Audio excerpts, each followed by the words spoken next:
ओम जय जय जय नमोस्तु नमोस्तु नमोस्तु नमो रहंताणं नमो सिद्धाणं नमो आयर्याणं नमो वज्रायाणं नमो लोये सव्वसां नमः समय साराय स्वानुभूत्या चकासते चित्स्वभावाय भावाय सर्वभावान्तरच्छिदे तीन भुवन में सार वीतराग विज्ञानताम शिव स्वरूप शिवकार नमः त्रियोग संहारिके।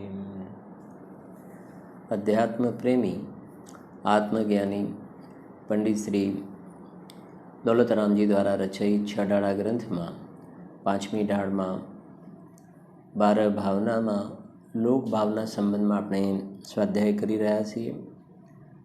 पाठ करीशुं पहला भावनानो।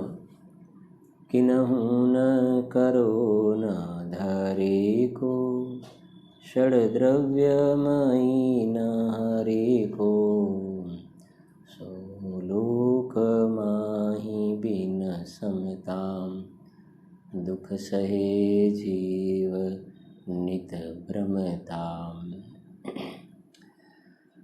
લોકના સ્વરૂપ સંબંધમાં વિસ્તારથી આપણે ચર્ચા કરી પણ ખરી। નિશ્ચય લોક સંબંધની ચર્ચા શરૂ કરતા પહેલાં થોડાક એક બે શંકા પ્રશ્ન જે છે જે આવેલા છે એને શંકાનું સમાધાન કરી લઈએ। જે છેલ્લા સ્વાધ્યાયની અંદર આપણે મલેચ્છખંડ સંબંધની જે ચર્ચા થઈ એમાં 5 ભરત ક્ષેત્ર ને 5 ઐરાવત ક્ષેત્રમાં જે મલેચ્છખંડ હોય છે એની અંદર જે વાત થઈ ને કે ચોથા કાળ જેવી પ્રવૃત્તિ હોય છે એટલે અત્યારે આપણો જે અવસર્પિણી કાળ ચાલે છે બરાબર સમજવું। અવસર્પિણી કાળ તો આપણે અહીંયા અવસર્પિણી કાળમાં જ્યારે આપણો ચોથો કાળ ચાલતો હતો ચોથો કાળ બરાબર એટલે એ વખતે આપણે જોયું ને કે શરૂઆતમાં ચોથા કાળની શરૂઆતમાં 1 કરોડ પૂર્વનું આયુષ્ય હોય અને 500 ધનુષનો દેહ હોય અને ચોથા કાળનો જ્યારે અંત આવે એ વખતે આયુષ્ય ઘટીને 120 વર્ષ થઈ જાય અને ઊંચાઈ 7 હાથની હોય। આ માત્ર ચોથા કાળની જ રેન્જ, એમાં 5મો ને 6ઠ્ઠો કાળ નથી મેળવવાનો બરાબર છે કે નહીં। એટલે મલેચ્છખંડની અંદર આ ચતુર્થ કાળની અંદર આપણે આ ચોથા કાળમાં આ અવસર્પિણીમાં તો પ્લસથી માઇનસ સુધીનું એક કોડાકોડી સાગરમાં 42,000 વર્ષ ઓછા જે પ્રકારની સ્થિતિ રહી એ પ્રમાણે મલેચ્છખંડમાં જોવામાં આવે છે। એની અંદર 5મો કાળ ને 6ઠ્ઠો કાળ નથી મેળવવાનો ત્યાં આગળ બરાબર। ચોથો 5મા ને 6ઠ્ઠા સુધી એવી રીતે નહીં, ખાલી ચોથા કાળના આદિ અંત જેવી સ્થિતિ, સિમ્પલ ભાષામાં ચોથા કાળના આદિ અંત જેવી સ્થિતિ, બસ સિમ્પલ કરી દઈએ તે બરાબર। ચોથા કાળના આદિ અંત બરાબર। પછી આપણો અહીંયા અત્યારે 5મ કાળ પૂરો થશે, પછી 6ઠ્ઠો કાળ પૂરો થશે, પછી ઉત્સર્પિણીનો પહેલો કાળ આવશે, પછી ઉત્સર્પિણીનો બીજો કાળ આવશે, પછી જ્યારે ઉત્સર્પિણીનો ત્રીજો કાળ આવશે ને ત્રીજો કાળ એ વખતે શ્રેણિક રાજા થશે, આપણને ખ્યાલ છે પ્રથમ તીર્થંકર બરાબર। તો એ વખતે ઉત્સર્પિણીનો ત્રીજો કાળ આવશે ને એ વખતે સ્ટાર્ટિંગ 120 વર્ષ હશે અને ઊંચાઈ 7 હાથ હશે અને પછી એ ત્રીજા કાળમાં ગ્રોથ થતો જશે ને બરાબર છે ને। તો એક કોડાકોડી સાગર જ્યારે પૂરા થશે ને આ પેલા 42 પ્લસ કરીને તો એ વખતે છેલ્લે ત્રીજા કાળના અંતમાં કરોડ પૂર્વનું આયુષ્ય અને 500 ધનુષનો દેહ। તો એ વખતે મલેચ્છખંડની અંદર ચોથા કાળમાં જે અહીંયા આ અવસર્પિણીના ચોથા કાળ જેવું ઉત્સર્પિણીના ત્રીજા કાળના આદિ અંત જેવી પ્રવૃત્તિ ભરત ક્ષેત્ર અને ઐરાવત ક્ષેત્રના મલેચ્છખંડની અંદર આવી રીતની વ્યવસ્થા છે બરાબર। એટલે આ એક ખાસ સમજવું કે ચોથા કાળનો આદિ અંત લેવાનો છે, આપણે હંમેશા યાદ રાખવાનો। અવસર્પિણીનો ચોથા કાળનો આદિ અંત અને ઉત્સર્પિણીના ત્રીજા કાળનો આદિ અંત લેવાનો અને ક્યાં ભરત અને ઐરાવતના મલેચ્છખંડમાં। વિદેહ ક્ષેત્રની અંદર જે મલેચ્છખંડ હોય છે, વિદેહ ક્ષેત્રમાં મલેચ્છખંડ ત્યાં તો હંમેશા જેમ અહીંયા અવસર્પિણી આપણો જે ચોથો કાળ ચોથા કાળના શરૂઆતમાં જેવી સ્થિતિ હતી ને શરૂઆતમાં એવી સ્થિતિ ત્યાં હંમેશા જોવામાં આવે છે વિધિ ક્ષેત્રની અંદર. શરૂઆતમાં જેવી અહીં આગળ જે સ્થિતિ હોય ચોથા કાળમાં એવા પ્રકારની જોવામાં આવે છે. ત્યાં જેમાં આ અપ ડાઉન અપ જે થાય છે એવું ત્યાં નથી હોતા. અવસર્પિણીના ચોથા કાળની શરૂઆત જેવી સ્થિતિ હોય છે. એક આ વાત બરાબર. અને બીજો એક શંકા એ હતી કે શંકામાં ને આમ તો શંકા નહીં પણ એક પ્રકારનો અચરજ ભાવ કહેવાય ને કે આવું હોય છે એમ. બરાબર. તો સમજીએ જરાક એ વાતને. આપણે એક 5 પેતાલા ભણ્યા. આપણે 5 પેતાલા એમાં સૌથી આપણે અહીંયાથી લઈએ એટલે થોડો વધારે ખ્યાલ આવશે કે આપણે જ્યાં રહીએ છીએ એ જંબુદ્વીપમાં ભરત ક્ષેત્રમાં રહીએ છીએ. બરાબર. ક્ષેત્રની અપેક્ષાએ ભરત ક્ષેત્ર, દ્વીપની અપેક્ષાએ જંબુદ્વીપમાં, અને બીજી રીતે કહેતો અઢી દ્વીપ બરાબર મનુષ્ય લોકની અંદર આપણે રહીએ છીએ. મનુષ્ય લોક અંદર આવીએ તો જંબુદ્વીપમાં, એનાથી અંદર આવીએ તો ભરત ક્ષેત્રમાં, એનાથી અંદર આવે તો આર્યખંડમાં. બરાબર છે કે નહીં? પણ આમ એક્સપાન્ડ કરીએ તો મેક્સિમમ ક્યાં સુધી? મનુષ્ય લોક અઢી દ્વીપ સુધી મનુષ્ય જોવામાં આવે, જેની અંદર અઢી દ્વીપની અંદર બે આખા દ્વીપ, જંબુદ્વીપ અને ધાતકી ખંડ દ્વીપ એ આખા, અને પેલો પુષ્કરવર દ્વીપ છે અડધો, એટલે અઢી દ્વીપ થઈ ગયા. બરાબર. અને એની અંદર પેલા 2 સમુદ્ર પણ આવી ગયા, લવણ અને કાલોદતી 2 સમુદ્ર આવી ગયા. આ અઢી દ્વીપ થઈ ગયો. ત્યાં સુધી મનુષ્યની રેન્જ જે છે રહેવાની. બરાબર.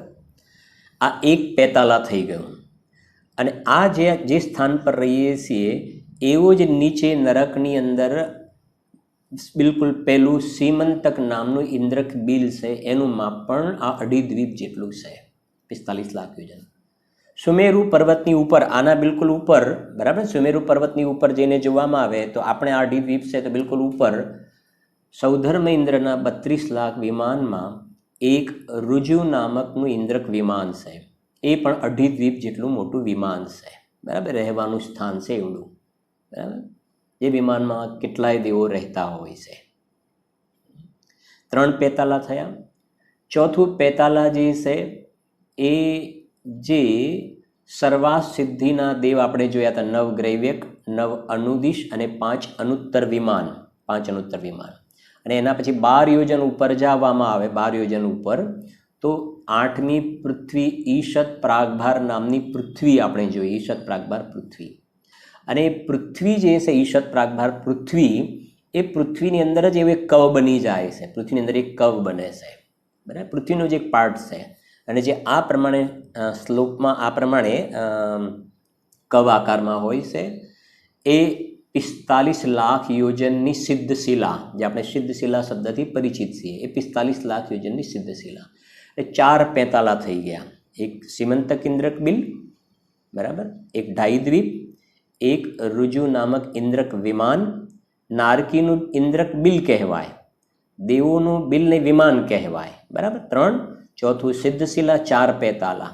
બરાબર. અને 5મા નંબરમાં જે છે એ સિદ્ધ ભગવાન જ્યાં રહે છે ત્યાં, એની પણ આપણે ચર્ચા કરી હતી.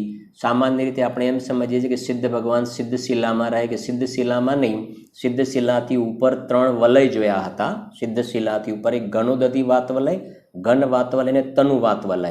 તો પેલું ઘનોદતી વાતવલય 20 લાખ ધનુષ, પછી ઉપર બીજું ઘન વાતવલય 10 લાખ ધનુષ, એની ઉપર પણ બીજું 7 લાખ સમથિંગ એ પ્રમાણે એટલા ધનુષ. બરાબર છે કે નહીં? તો એ 3 વલય, અને એમાં સૌથી જે ટોપનું વલય જે છે ને, ટોપનું વલય, એમાંથી જે 525 અને બીજા 525 ધનુષની વધારેમાં વધારે સિદ્ધ ભગવાનની અવગાહના હોય છે. બરાબર. એમાં તો આપણે નથી જતા, એની ચર્ચા કરેલી છે. હવે મારી તો ખાલી એટલું કહેવું છે, એ જે સિદ્ધશિલા જે જોઈ 45 લાખ યોજનની, અને આપણા મનુષ્ય લોક જે 45 લાખ યોજનના, તો ઉપર જઈને જોવામાં આવે ને તો સિદ્ધ ભગવાન જે છે ને, જે આપણે એક સિદ્ધમાં અનંત સિદ્ધ. તો એ જ્યારે આપણે લવણ સમુદ્રની, કાલોદતી સમુદ્રની જ્યારે ચર્ચા કરી હતી આપણે, એ વખતે થોડીક વાત કરીને આપણે સ્કીપ કરીને આગળ વધ્યા હતા. એને જરા સમજીએ આપણે. જે આ જંબુદ્વીપ 1 લાખ યોજનનો, લવણ સમુદ્ર એના કરતાં ઘણો મોટો છે. બરાબર છે.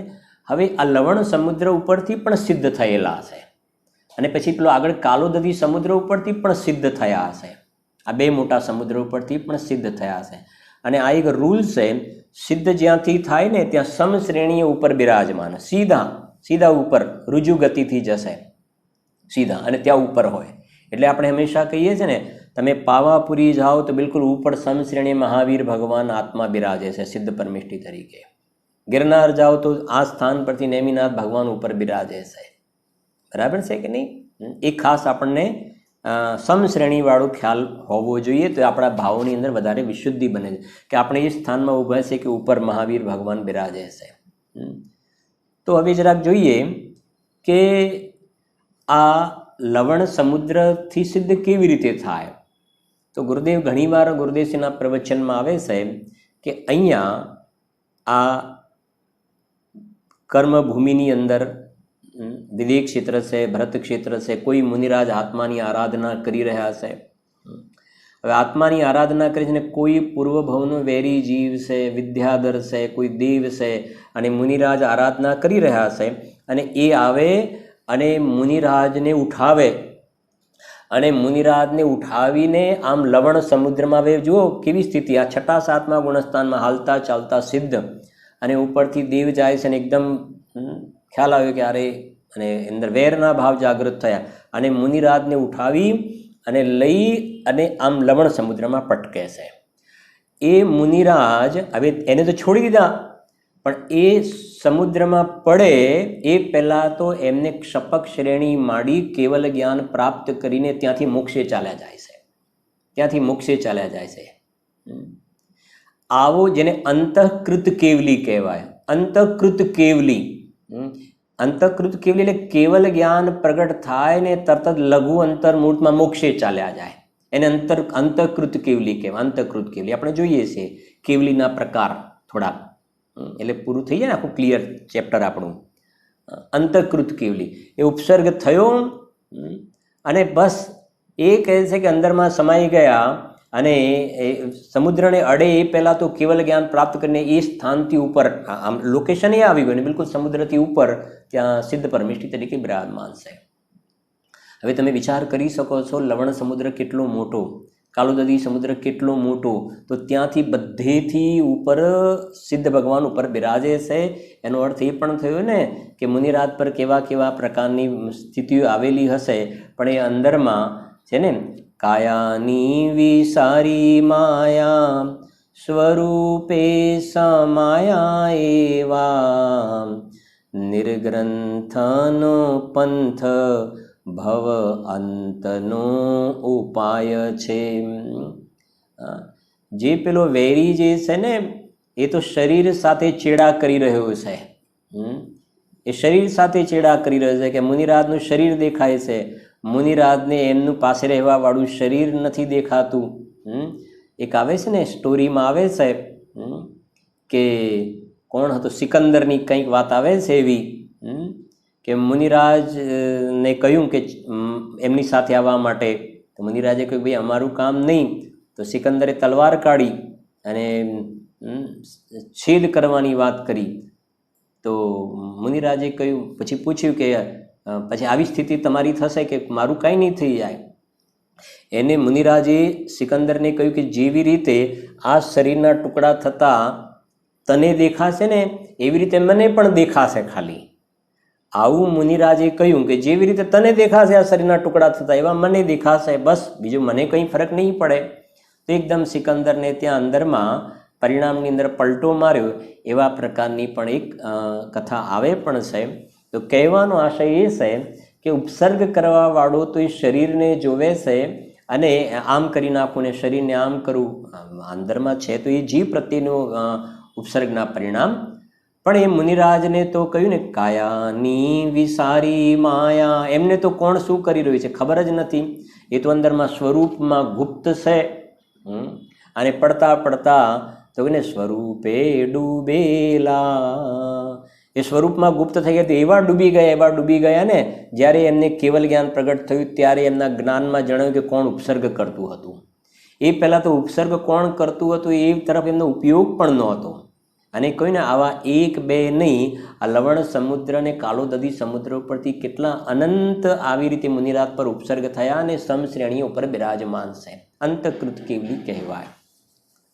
હવે એ ત્યાં એક સિદ્ધમાં અનંત સિદ્ધ, આપણે જે બોલીએ છીએ ને એક સિદ્ધમાં અનંત સિદ્ધ, તો જે આ હવે સમજજો 45 લાખ યોજનની જે સિદ્ધ આપણો આ મનુષ્ય લોક જે છે ને, આખો મનુષ્ય લોક અઢી દ્વીપ કહ્યું, તો અઢી દ્વીપમાં મનુષ્ય લોક છે, તો આ આખું અઢી દ્વીપ છે સિદ્ધ ક્ષેત્ર છે.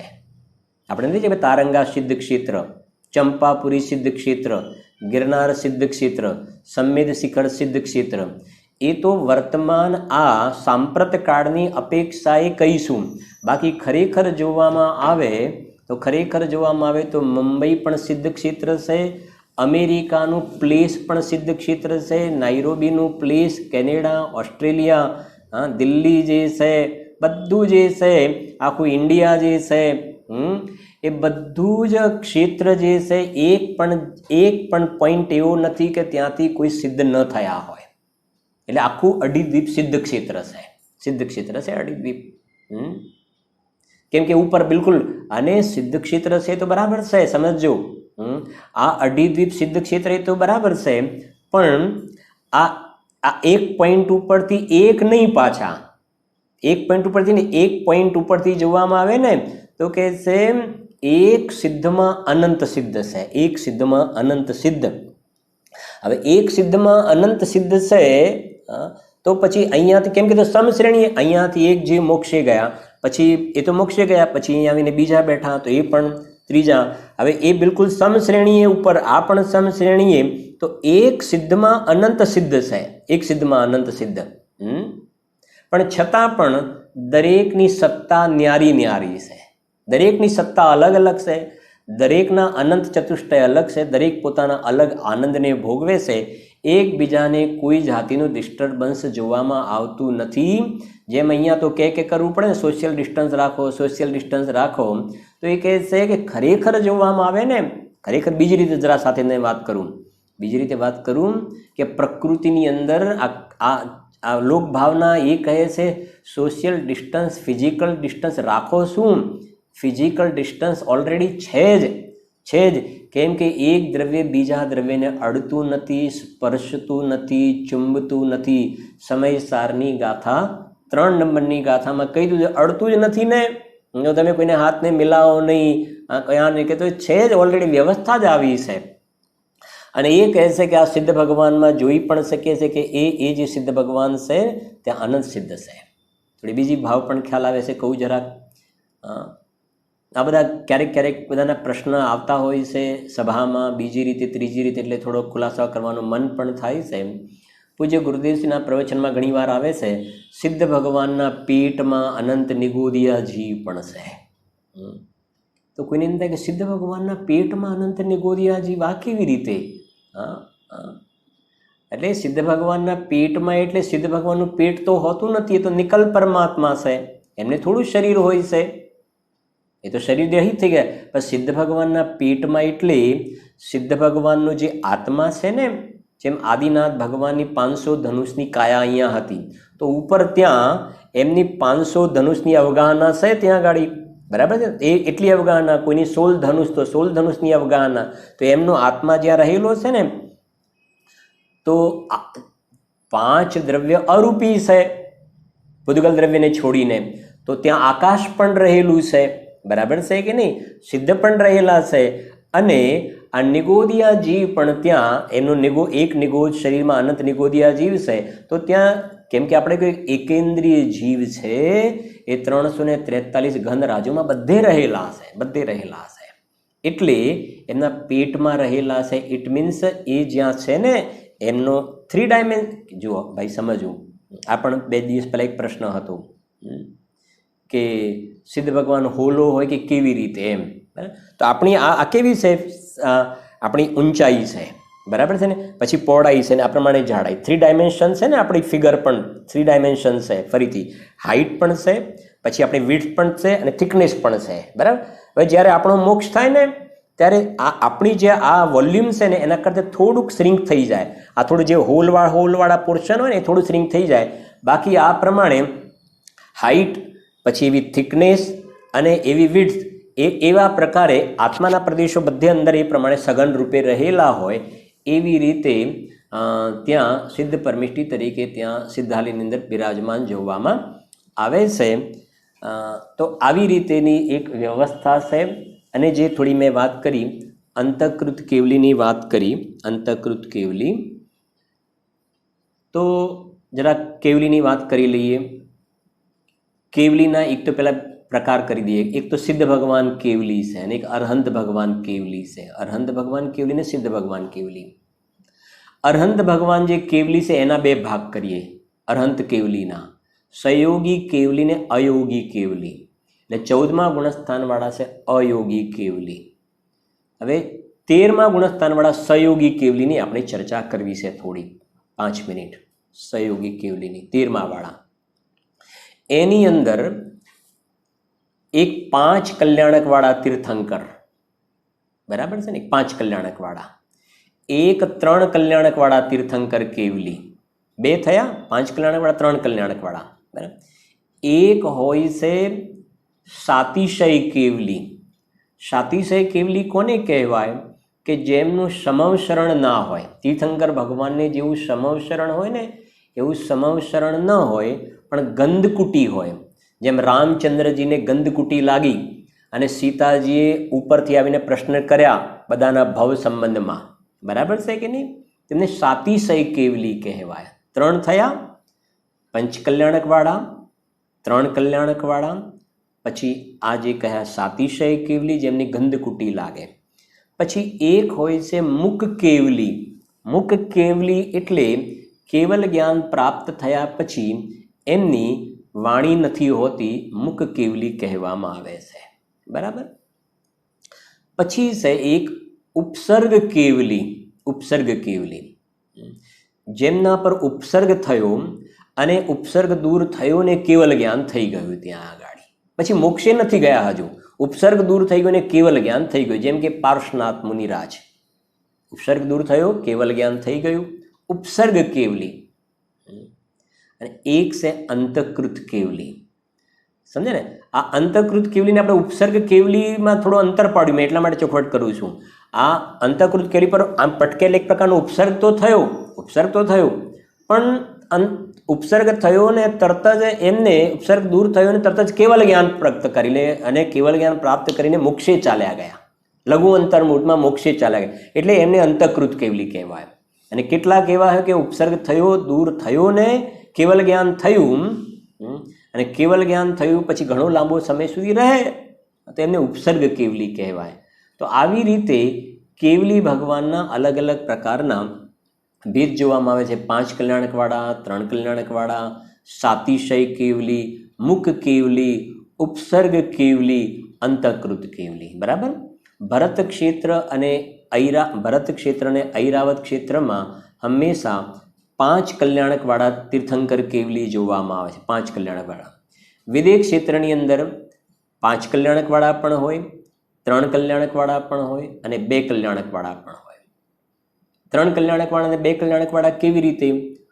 તો 3 કલ્યાણકવાળાને જોઈએ આપણે કે જેમને ગર્ભ અને જન્મ કલ્યાણક તો ન થયા, પણ એ સમ્યક દ્રષ્ટિ 4થા ગુણસ્થાન અને 5મ ગુણસ્થાનમાં હતા, 4થા 5મામાં હતા. એ વખતે એમને તીર્થંકર પ્રકૃતિ બાંધી. તીર્થંકર પ્રકૃતિ એ વખતે બાંધી એટલે પછી એમનો એક તપ કલ્યાણક થયો. કેમ કે પછી મુનિ દીક્ષા અંગીકાર કરીને એટલે એક તપ કલ્યાણક, પછી એક કેવલ જ્ઞાન કલ્યાણક અને એક મોક્ષ કલ્યાણક. એવી રીતે 3 કલ્યાણક થયા, બરાબર. પછી કેટલાકના 2 કલ્યાણક હોય છે વિદેહ ક્ષેત્રની અંદર. કેવી રીતે?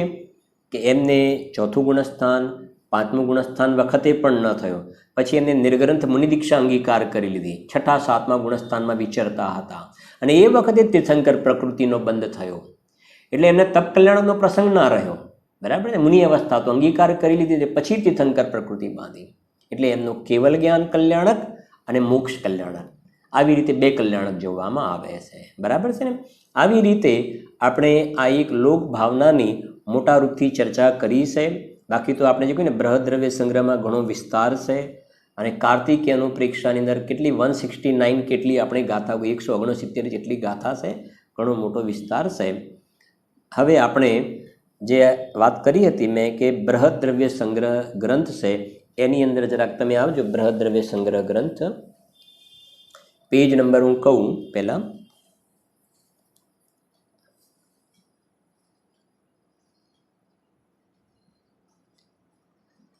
બૃહદ દ્રવ્ય સંગ્રહમાં પેજ નંબર છે 159 અને 12 ભાવના છે ને એમાં 159 પેજ છે મારામાં. ગાથા તમને ન હોય તો કહું જરા મળી જાય તો. ગાથા 35 ગાથા છે, 35 નંબરની ગાથા, 35 નંબરની ગાથા. એમાં જે લોક ભાવના જે છે એના અંતર્ગત 159 પેજ નિશ્ચય લોકની ચર્ચા છે. બરાબર, સમજો શું કહે છે. બૃહદ દ્રવ્ય સંગ્રહની અંદર પણ વિસ્તારથી એમને ચર્ચા કરી છે ત્રણેય લોકની. અને વિસ્તારથી ચર્ચા કર્યા પછી પાછું શું કહ્યું છે એક લીટી વાંચું છું, સાંભળજો. બાકીનું વિશેષ વ્યાખ્યાન સમજાય છે. બાકીનું વિશેષ વ્યાખ્યાન ત્રિલોક સાર આદિમાંથી જાણવું. સમજાય છે ને, ત્રિલોક સાર આદિમાં. એટલે ત્રિલોક ગ્રંથ નામ છે ત્રિલોક સાર. ટોડરમલજી સાહેબે જેના પર ટીકા પણ કરી છે ને, લબ્ધિ સાર, ક્ષપણા સાર, ત્રિલોક સાર. ત્રિલોક સાર આદિમાંથી જાણવું. હવે વિશેષ સાંભળજો. આદિ મધ્ય અંતરહિત શુદ્ધ બુદ્ધ એક સ્વભાવ પરમાત્મામાં સકલ નિર્મલ કેવલ જ્ઞાન રૂપ નેત્ર વડે અરીસામાં પ્રતિબિંબોની પેઠે શુદ્ધાત્મા આદિ પદાર્થો આલોકિત થાય છે, દેખાય છે, જણાય છે, પરિચ્છિન્ન થાય છે. તેથી તે કારણે તે જ એટલે શુદ્ધાત્મા જ નિશ્ચય લોક છે, અથવા તે નિશ્ચય લોક નામના પોતાના શુદ્ધ પરમાત્મામાં અવલોકન તે નિશ્ચય લોક છે. શું કહે છે જો સમજીએ જરાક. પહેલી વાત ક્યાંથી કરી નિશ્ચય લોકમાં? આદિ મધ્ય અંતરહિત. આદિ મધ્ય અંતરહિત જે આ પોતાનો જે જ્ઞાયક ભાવ શુદ્ધાત્મા આદિ મધ્ય અંતરહિત શુદ્ધ બુદ્ધ એક સ્વભાવ પરમાત્મામાં સકલ નિર્મલ કેવલ જ્ઞાન રૂપ નેત્ર વડે, સકલ નિર્મલ કેવલ જ્ઞાન રૂપ નેત્ર વડે અરીસામાં પ્રતિબિંબોની પેઠે. અરીસામાં પ્રતિબિંબ પડે ને, અરીસામાં સમજો. હવે અરીસામાં પ્રતિબિંબ પડે તો કેવલ જ્ઞાન રૂપી નેત્ર વડે અરીસામાં પ્રતિબિંબોની પેઠે શુદ્ધાત્મા આદિ પદાર્થો આલોકિત થાય છે, દેખાય છે, જણાય છે, પરિચ્છિન્ન થાય છે. જેમ અરીસામાં જોવામાં આવે ને, સમજો. અરીસામાં જોવામાં આવે શેના વડે? કે નેત્ર વડે. ધ્યાનથી સમજો. અરીસામાં શેના વડે જોયું? કે નેત્ર વડે. તો નેત્ર વડે અરીસામાં જોયું ને તો બધા પદાર્થો દેખાયા. એવી રીતે એ કહે છે કેવલ જ્ઞાન રૂપી નેત્ર વડે. કયા નેત્ર વડે? શબ્દ લખે કેવલ જ્ઞાન રૂપ નેત્ર વડે. બરાબર. ક્યાં જોવાનું? કેવલ જ્ઞાન રૂપ નેત્ર વડે ક્યાં જોવાનું? જેમ પેલા નેત્ર વડે અરીસામાં જોયું તો કેવલ જ્ઞાન રૂપી નેત્ર વડે. તો કેવલ જ્ઞાન ક્યાં? અંદરમાં છે ને, અંદરમાં ઉપયોગ લાગેલો છે સ્વરૂપે ડૂબેલા. તો જેમ પેલામાં નેત્ર વડે અરીસામાં જોવામાં આવે તો બધા પદાર્થો દેખાય છે, એમ કેવલ જ્ઞાન રૂપ નેત્ર વડે અંદરમાં જોઈને જોવામાં આવે છે ને તો કહે છે કે આખું લોકાલોક ત્યાં પ્રતિબિંબિત થાય છે.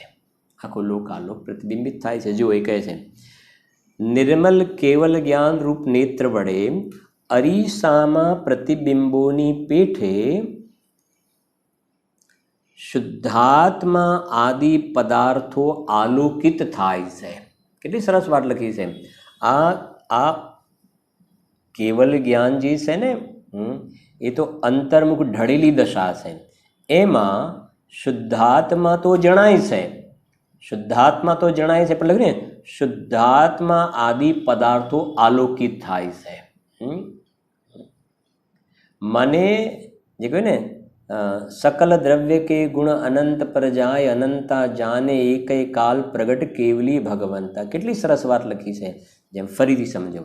નેત્ર વડે અરીસાની સામે જોયું તો અરીસો પણ દેખાયો, અરીસો પણ દેખાયો અને એમાં જે પદાર્થો પ્રતિબિંબિત થાય છે એ પણ દેખાયા. ઠીક છે ને? એવી રીતે આ કેવલ જ્ઞાન જે અંતર્મુખ વળેલું જ્ઞાન છે, કેમ કે આ મતિ જ્ઞાન શ્રુતિ જ્ઞાન જે પરલક્ષી જ્ઞાન છે ને એવું નથી. આ કેવલ જ્ઞાન તો અંતર્મુખ વળેલું જ્ઞાન છે. તો એમાં જે પેલો અરીસો અને પદાર્થ, એમ આ કેવલ જ્ઞાનમાં આ ચૈતન્ય અરીસો પણ દેખાયો, ચૈતન્ય દર્પણ જ્ઞાન દર્પણ, એ ચૈતન્ય અરીસો પણ દેખાયો અને સાથે સાથે લોકાલોક સંબંધીની જાણકારી પણ થઈ ગઈ. ત્યાં આગળ કોઈ પદાર્થ જણાયા વગરનું રહ્યું નહીં. તો એ કહેવાનું છે કે રિયલ લોક તો આ છે, રિયલ લોક તો આ છે, નિશ્ચય લોક તો આ છે, એ કહે છે. એટલે કહે છે ને, હમ છોડ ચલે यह लोकत भी लोकांत विराजे क्षण में जाम निज लोक हमारा वासा हो शोकांत बने फिर हमको क्या. નિજ લોક હમારા વાસા હો. આ નિજ લોકની આપણે હજુ એકાદ વ્યાખ્યાન ચર્ચા કરીશું આપણે.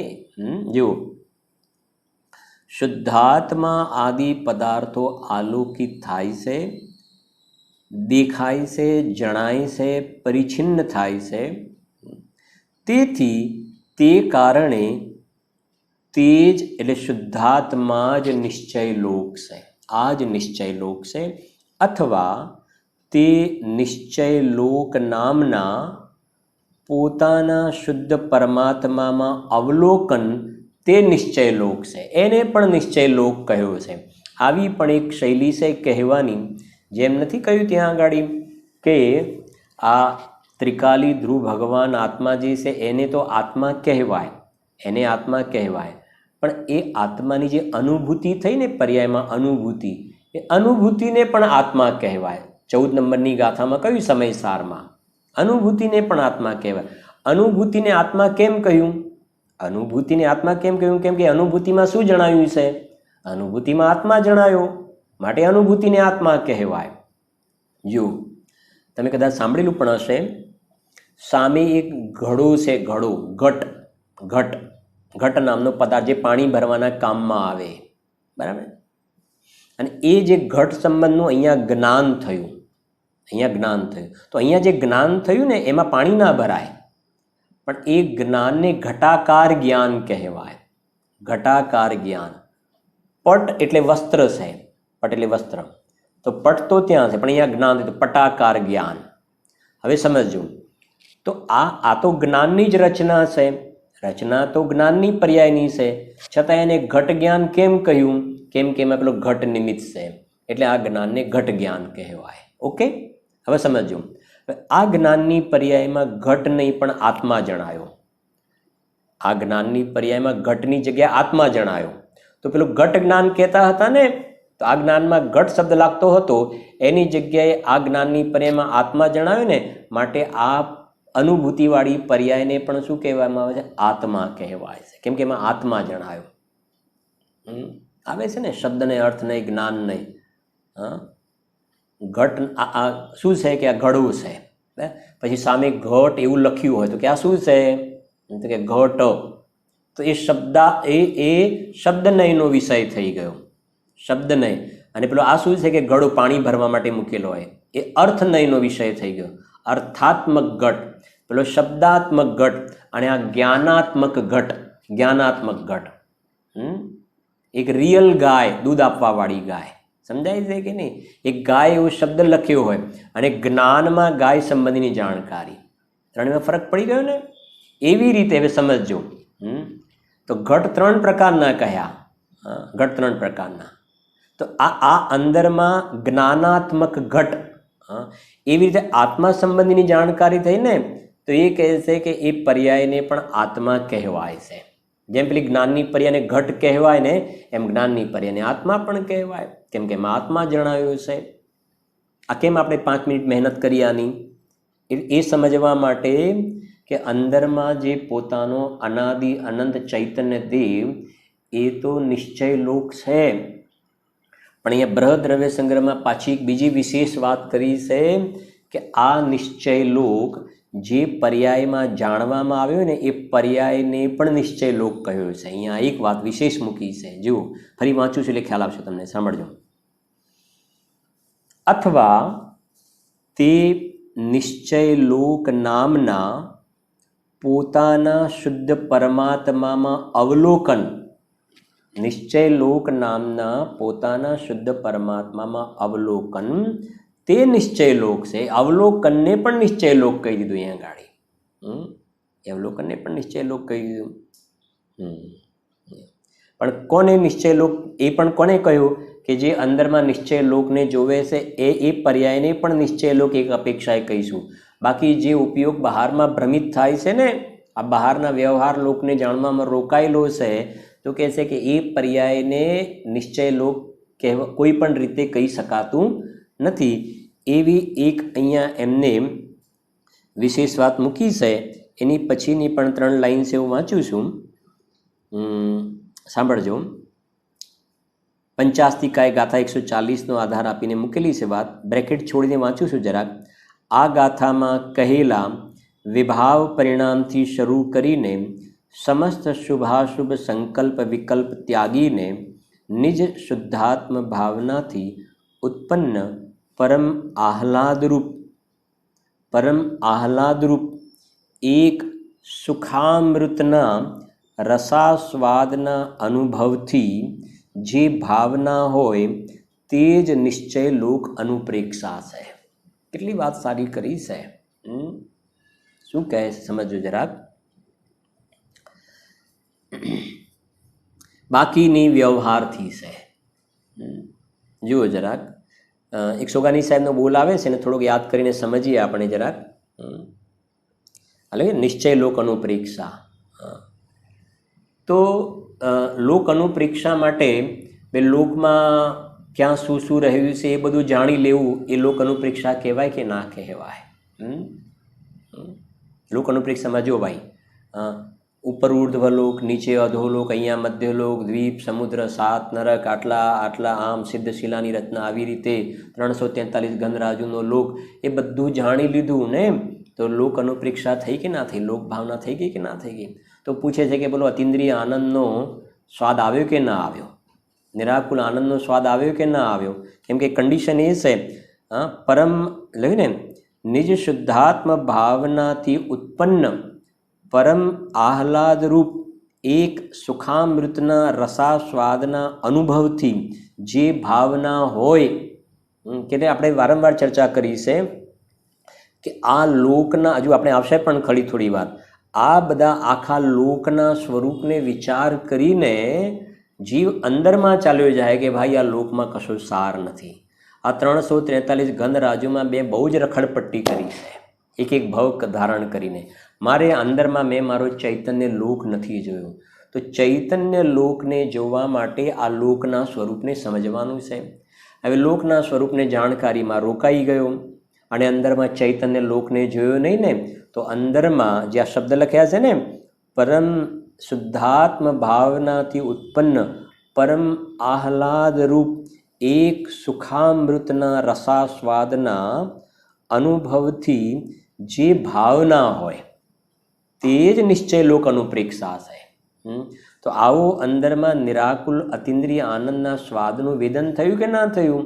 તો વેદન ના થયું તો વાસ્તવમાં તો એ કહેશે યથાર્થ રૂપમાં લોક ભાવના સફળ ન કહેવાય. જો આ સંવરના કારણ આપણે ભણ્યા હતા ને, સંવર, ગુપ્તિ, સમિતિ, ધર્મ, અનુપ્રેક્ષા, પરિચય, જે ચારિત્ર્ય, એમાં અનુપ્રેક્ષા એક શબ્દ આવ્યો હતો. અનુપ્રેક્ષા, શાંતિથી સમજો. અનુપ્રેક્ષા એટલે શું? કે અનુપ્રેક્ષા એટલે ભાવના. અને એ બધા શેના કારણ ગણાવ્યા? સંવરના કારણ ગણાવ્યા. સંવરમાં ને શુદ્ધાત્માની ઉપલબ્ધિ, સંવરમાં ને શુદ્ધાત્માની ઉપલબ્ધિ. તો આ લોક ભાવના જે છે ને એ તો સંવરનું કારણ છે, અને શુદ્ધાત્માની ઉપલબ્ધિ થઈને તો એ સંવરના કારણમાં લોક ભાવના યથાર્થ રૂપમાં ભાવના ભાવી એમ કહી શકાય. એટલે મેં કહ્યું ને, સોગાની સાહેબની એક વાત યાદ આવે છે, બહુ સારી વાત છે, કે કોઈ એમ કહે, સમજો કે પહેલાં થોડું આ જાણી લઉં, પછી આ જાણી લઉં, પછી આ જાણી લઉં, પછી આ જાણી લઉં, પછી આ એમ કરતાં કરતાં હું બધું જ્ઞાન ભેગું કરતો જાઉં. પરને જાણતા જાણતા જ્ઞાન ભેગું કરતો કરતો કરતો કરતો કરતો મારું જ્ઞાન વધી વધીને કેવલ જ્ઞાન થઈ જશે. આ સમજાય છે કે નહીં શું કહેવા માગું છું? થોડું આ જાણું, પછી આ જાણું, બધું ભેગું કરતો જાઉં, ભેગું કરતો જાઉં. જેમ પેલી રૂપિયાની નોટો ભેગા કરતા જાઉં, ભેગા કરતા જાઉં, 5 લાખ 10 લાખ 20 લાખ ભેગી કરતો જાઉં, ભેગી કરતા જાઉં. પછી સાથે આવે કે ના આવે બીજા ભાવની અંદર? બોલો, સાથે આવે કે ના આવે? નોટો ના આવે ને? હા, ના આવે. હા, ભેગું કરી કરીને શું કરવાનું? એટલે વચ્ચે કહ્યું હતું ને કે નહીં નહીં, આ તો ક્યાં અમે અમારા માટે નહીં, આ તો ખાલી છોકરાઓ માટે, ખાલી બસ. ઘણા એમ પણ કહે ને, આ તો અમારા માટે, આ તો છોકરાઓ માટે, છોકરાઓ માટે, એવું પણ કહેતા હોય છે ને. હવે કદાચ એવી આકાશવાણી થાય કે તમને અહીંયાથી તમારે સાથે લઈ જવા પણ મળશે. બોલો, છોકરાઓ માટે કોણ મૂકીને જાય? હા, આ તો સાથે લઈ જવાની વ્યવસ્થા નથી ને, એટલે કહે છે કે છોકરાઓ માટે, છોકરાઓ માટે, છોકરાઓ માટે. સાથે લઈ જવાની વ્યવસ્થા હોય ને તો પછી કે છોકરાઓ પછી એમની રીતે કમાશે. એ તો આપણે ત્યાં ઉપર જરૂર પડે તો પછી ત્યાં શું ખબર શું થાય? સાથે લઈ જવાની વ્યવસ્થા, અને છોકરાઓ કરે એમની રીતે, બરાબર? કાંઈ ના મૂકીને જાય છોકરાઓ માટે. હા, બરાબર છે કે નહીં? હવે સમજો મારે શું કહેવું છે કે જેમ એ બધું અહીંયા મૂકીને જાય છે ને, એવી રીતે હજુ આપણે લઈશું ટોડરમલજી સાહેબના મોક્ષમાર્ગ પ્રકાશકમાંથી લોક સંબંધમાં. બહુ સારી વાત છે, એની શાંતિથી ચર્ચા પણ કરીશું 15-20 મિનિટ આપણે એની. કે સોગાનીજી સાહેબ કહે છે કે આ પરલક્ષી જ્ઞાનને વધારતો જવું, વધારતો જવું, વધારતો જવું, એમ કરીને કેવલ જ્ઞાન પ્રગટ થઈ જશે. તો કહે છે કે બિલકુલ ખોટો વે છે, એવી રીતે ન થાય. એવી એમને એક વાત મૂકી છે કે કશાયને મંદ કરતો જવું, મંદ કરતો જવું, મંદ કરતો જવું ને તો કશાયનો અભાવ થઈ જશે. તેને ના પાડી. આ બંને વસ્તુ ખોટી છે. કશાયને મંદ કરો, મંદ કરો, મંદ કરો અને વિતરાગ ભાવ થઈ જાય કે બિલકુલ ખોટી વાત છે. કશાય મંદ કરો તો શુક્લ લેસ્યા થાય, શુક્લ લેસ્યા. પણ એથી કશાયનો અભાવ ન થાય. કશાયનો અભાવ તો અંદરમાં અકશાય સ્વભાવી ભગવાન આત્માના આશ્રયે જ થાય. અંદરમાં પોતાનો વિતરાગ સ્વભાવ છે ને એના આશ્રય કશાયનો અભાવ થાય. છઠ્ઠી નરકમાં નારકી છે. શુક્લ ત્યાં આગળ કૃષ્ણ લેસ્યા વગેરે અશુભ લેસ્યા હોય છે, પણ એ વખતે અંદરમાં આત્માનો અનુભવ કરી લે ને છઠ્ઠી નરકમાં, તો અંદરમાં અકશાય સ્વભાવનું શરણ લીધું ને તો મિથ્યાત્વ અનંત અનુબંધી તો એ વખતે નીકળી ગઈ. સમજાય છે કે નહીં? તો બહુ સરસ વાત કરી છે. કશાયને મંદ કરવી, શાંતિ છે, કશાયને મંદ કરવી એ કશાયને અભાવ કરવાનું સાધન જ નથી. કશાયને અભાવ કરવાનું સાધન તો અંદરમાં પોતાનો અકશાય સ્વભાવી શુદ્ધાત્મા છે. બરાબર? સમજો. એવી જ રીતે જ્ઞાનને વધારતો જાઉં ને કેવલ જ્ઞાન થઈ જશે તો કહે છે કે એ પ્રમાણે કેવલ જ્ઞાન પ્રગટ કરવાનો ઉપાય ખોટો છે. તો કહે છે કેવી રીતે થાય? કે અંદરમાં પોતાનો સર્વજ્ઞ સ્વભાવી આત્મા છે, સર્વજ્ઞત્વ નામની શક્તિ છે. આ અંદરમાં સર્વજ્ઞ સ્વભાવી પોતાનો શુદ્ધાત્મા જે છે ને એના શરણમાં જવાથી આપોઆપ કેવલ જ્ઞાન સહેજ પ્રગટ થઈ જાય છે. કેવલ જ્ઞાન પ્રગટ થઈ જાય છે. એનો મતલબ બંને રીતમાં ભૂલ કરે છે, બંનેમાં ભૂલ કરે છે. સમજે? કશાયનો અભાવ કરવા માટે પણ ભૂલ કરે છે અને કેવલ જ્ઞાન પ્રગટ કરવા માટે પણ ભૂલ કરે છે.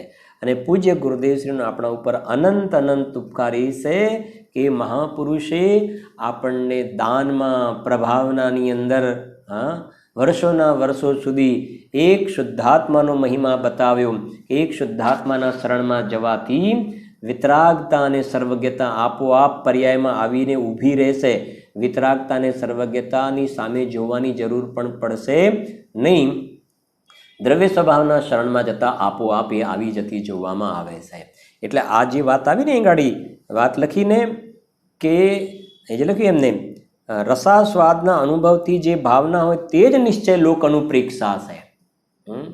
કે આપણી વાત ક્યાંથી નીકળી કે ભાઈ જો એમને લોક ભાવનાનું બહુ પાક્કું છે. એમને લોક ભાવનાનું બહુ પાક્કું છે. લોક ભાવનાનું શું પાક્કું છે કે એમને ગમે તે પૂછો તમે, ઉર્ધ્વલોક, મધ્યલોક, અધોલોક, પછી નદીઓના નામ પૂછો, ક્યાં કઈ નદી, એની લંબાઈ પહોળાઈ, પછી બધા દ્રહના નામ પૂછો, એની જાડાઈ ક્યાંથી નીકળે છે, ક્યાં જાય છે, બધા બિલના માપ પૂછો, યોજનોના, બધું જ એમને પરફેક્ટ નોલેજ છે, ખૂબ નોલેજ છે એમને.